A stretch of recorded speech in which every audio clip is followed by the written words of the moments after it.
ഞാൻ ഇന്നിപ്പോൾ എൻ്റെ വീട്ടിലാണേ ഉള്ളത്. അപ്പോൾ ഇന്നലെ വീട്ടിലേക്ക് വന്നതാട്ടോ. അപ്പോൾ ഞാൻ താമസിക്കുന്നിടത്ത് നിന്ന് ഒരു 2 കിലോമീറ്റർ ദൂരമേ ഉള്ളൂ, 1.5 കിലോമീറ്റർ ദൂരമേ ഉള്ളൂ. നടന്നാണെങ്കിലും വരാവുന്ന ദൂരമേ ഉള്ളേ. അപ്പോൾ ഞാൻ വന്നുകൊണ്ട് അമ്മ ഇന്നലെ എന്തൊക്കെയോ സ്പെഷ്യലൊക്കെ ഉണ്ടാക്കുന്നുണ്ട്. നമുക്ക് ചുമ്മാ നോക്കാം. എന്നാന്ന് ചിക്കൻ കറി ആട്ടോ. അപ്പോൾ അമ്മയുടെ ചിക്കൻ കറി എനിക്ക് ഭയങ്കര ഇഷ്ടമാട്ടോ. നമ്മളുണ്ടാക്കുന്ന പോലെ ഒന്നും അല്ല. നമ്മളിപ്പോൾ എന്തായാലും നമ്മളുണ്ടാക്കുന്ന പോലെ അല്ലല്ലോ നമ്മുടെ അമ്മമാരുണ്ടാക്കുമ്പോൾ പ്രത്യേക ഒരു ടേസ്റ്റ് അല്ലേ അല്ലേ. പിന്നെ വേറൊരു കാര്യം, എല്ലാവരും എന്നോട് ചോദിക്കാറുണ്ട് എൻ്റെ വീട് അടുത്തായതുകൊണ്ട് എപ്പോഴും വരാലോ പോകാലോ കിടക്കാലോ എന്നൊക്കെ.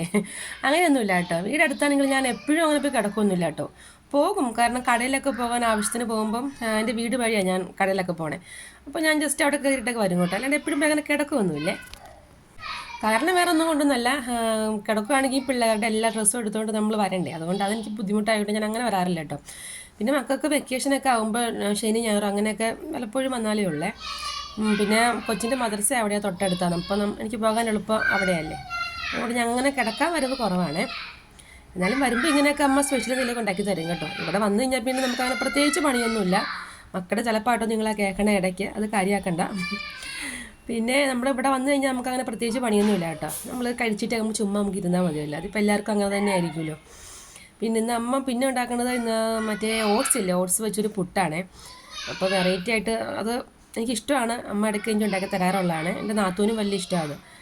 അപ്പോൾ വെറൈറ്റി ആയിട്ട് കണ്ടില്ലേ, ഇല്ലിപ്പുട്ടെന്ന് പറഞ്ഞിട്ട് അതിന്. ഈ സംഭവം നിങ്ങളുടെ വീട്ടിലുണ്ടാവുമോ? ഇത് ബ്രദർ മേടിച്ചുകൊണ്ട് വന്നതാണ്. നല്ല ഒരു സ്വാദാണ് ഇതിൻ്റെ അകത്ത്. പക്ഷെ ആവി കയറാൻ കുറച്ച് ബുദ്ധിമുട്ടാണ്. എന്നാലും അതിനകത്ത് ഉണ്ടാക്കി കഴിഞ്ഞാൽ നല്ലൊരു ടേസ്റ്റ്, നല്ലൊരു രുചിയാണ് അത്. അപ്പോൾ ഇതുണ്ടെങ്കിൽ എല്ലാവരും ട്രൈ ചെയ്ത് നോക്കണം കേട്ടോ. അങ്ങനെ നമ്മുടെ ഓട്സ് കൊണ്ടുള്ള ഇല്ലിപ്പുട്ടൊക്കെ റെഡി ആയിട്ടുണ്ട് കേട്ടോ. അങ്ങനെ ഞാൻ ബ്രേക്ക്ഫാസ്റ്റ് കഴിക്കാൻ വേണ്ടി ഇരിക്കുകയാണേ. അപ്പോൾ ചിക്കനും നല്ല ഓട്സിൻ്റെ പുട്ടും ആട്ടോ. എല്ലാ കഴിക്കലൊക്കെ കഴിഞ്ഞിട്ട് മക്കളിത് TV കാണുകൊണ്ട് അവിടെ തന്നെ ഇരിക്കുവാണേ. ഞാനും അമ്മായി നാത്തൂനൊക്കെ പുറത്തേക്ക് ഇറങ്ങിയിട്ടോ, ചുമ്മാ സൊറ പറയാനായിട്ട്. അപ്പോൾ ഇന്ന് ഇത്രയൊക്കെ ഉള്ളൂ കേട്ടോ.